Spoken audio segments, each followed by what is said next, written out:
Bom, olá a todos, eu me chamo Renan Meirelles Almeida e estarei aqui apresentando para vocês o trabalho em questão, que tem como título Fitness Value Curve Prediction in the Evolutionary Process of Genetic Algorithms Applied to Benchmark Function. Bom, temos aqui o sumário, né, o conteúdo dos tópicos que estão sendo abordados no decorrer da apresentação. Iniciando aqui com o algoritmo genético, né, os AGIs, que foram apresentados inicialmente por Holland em 75, que são algoritmos de busca e otimização baseados em população. E o mecanismo do AG é fortemente inspirado na natureza, mais especificamente na teoria da evolução de Darwin, onde a população as populações de um AG, né, possuem indivíduos, e cada um dos indivíduos, na verdade, representam uma solução para um possível problema que está sendo atacado, um possível problema que está sendo otimizado. E os indivíduos também possuem um valor de aptidão, nada mais é que é um valor fitness, que indica o quão bom esse indivíduo é, né, essa solução é para o problema em questão. O desempenho de um AG, além de outros fatores, também está fortemente relacionado aos parâmetros de inicialização, como bem apresentado por Mitchell em 98.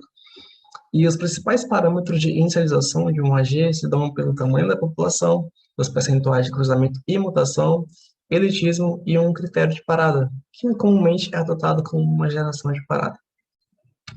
É possível visualizar, de uma maneira mais simplificada, o processo evolutivo de um AG através de um gráfico de fitness por geração, onde você tem, em cada uma das gerações, você tem o valor mínimo de fitness, o valor máximo de fitness e o valor médio de fitness dos indivíduos naquela geração.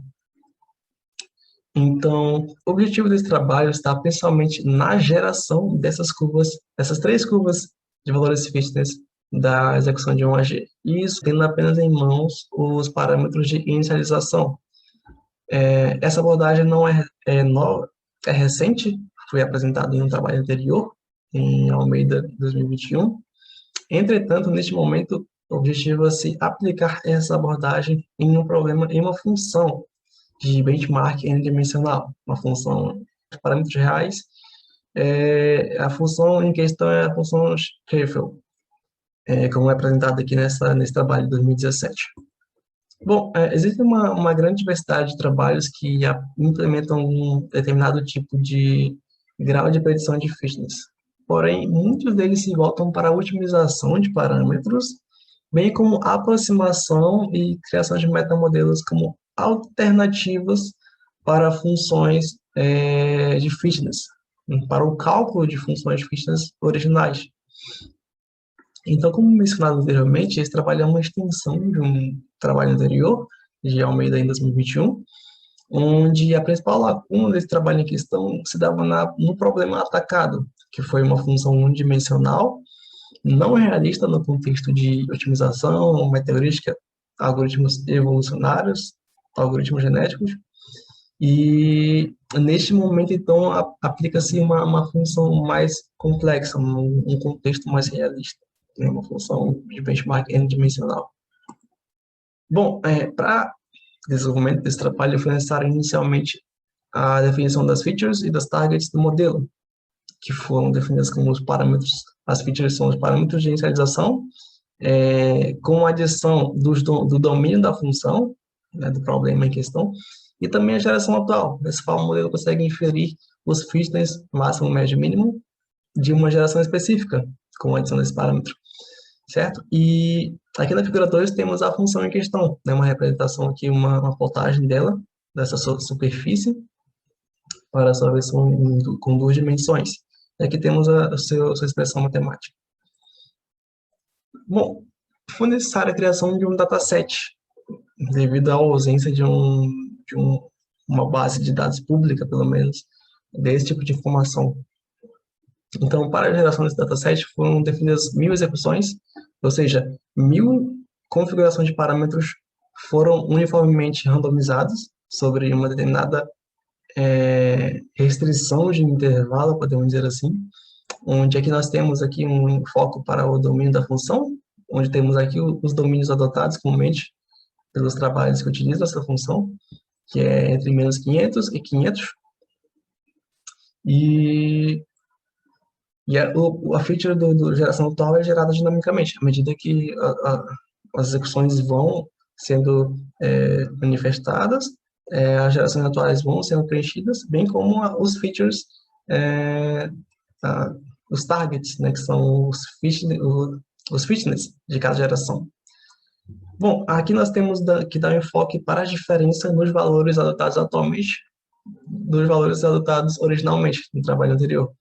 E o principal foco se dá aqui na questão da função em si, né, dos parâmetros dessa função, que falamos sobre com relação ao domínio e com relação à dimensionalidade. Podemos observar aqui uma ampliação muito maior com relação ao domínio e uma dimensionalidade também.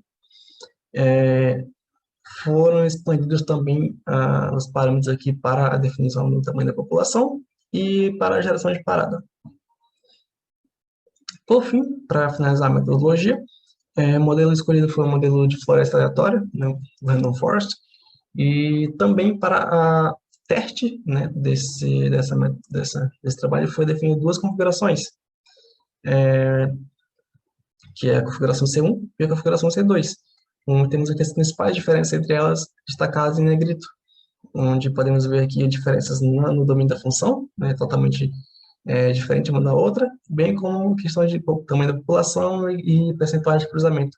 Essas configurações, essas divergências, certamente estarão implicando em processos de convergência diferenciadas para essas duas configurações. Então, isso com o objetivo de analisar como o modelo vai se comportar nesses dois cenários.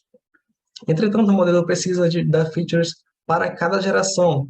Então, ele só tem em mãos os parâmetros de inicialização e precisa gerar o feature de cada geração. Para isso, ele vai simplesmente replicar todos os parâmetros de inicialização para cada geração. E para a feature de geração atual, é gerada uma sequência de 1 até G, onde G representa aqui nossa geração de parada. Então, em cada coluna aqui, nós temos as features para uma geração específica. Bom, como resultado aqui, inicialmente, nós temos os resultados para a configuração de parâmetros C1, onde conseguimos aqui novamente destacar as evidências observadas no trabalho original, que é a aproximação bastante precisa dos valores mínimo e médio de fitness. E da mesma forma, os valores máximos de fitness têm erros, possuem alguns erros grotescos que acabam afetando nossa métrica de erro médio absoluto. Percebe-se também que, apesar da presença aqui de um erro médio absoluto para essas duas predições aqui bastante próximas, a nível de visualização gráfica, é notório a aproximação aqui bastante precisa. Outro fator que deve ser observado é o range aqui de valores fitness dos indivíduos que nesse processo evolutivo, que vamos aqui de 14 mil até se aproximando de zero. Então, esse processo evolutivo acabou tendendo a uma aproximação ao ótimo global, que é zero.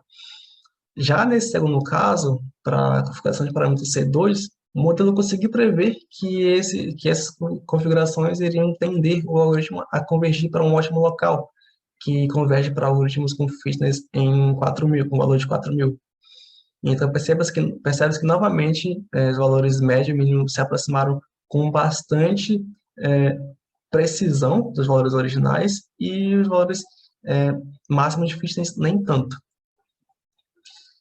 Bom, então, com isso, conclui-se que o objetivo principal do trabalho foi concluído com êxito, né? Essa abordagem já apresentada recentemente foi implementada em um contexto mais realista aqui, como foi destacado inicialmente, e com isso observa-se a confirmação de diversos resultados que foram obtidos inicialmente, agora ampliando essa visão, certo? Abrindo portas para que esse problema, para que essa abordagem seja utilizada mais amplamente em diversos tipos de problemas, em problemas complexos com muitos ótimos locais, né? Ampliando a utilização e possibilidades para esse tipo de abordagem. Bom, então é isso, e agradeço em nome dos autores a atenção de todos. Quaisquer contribuição ou dúvidas, estamos à disposição. Muito obrigado.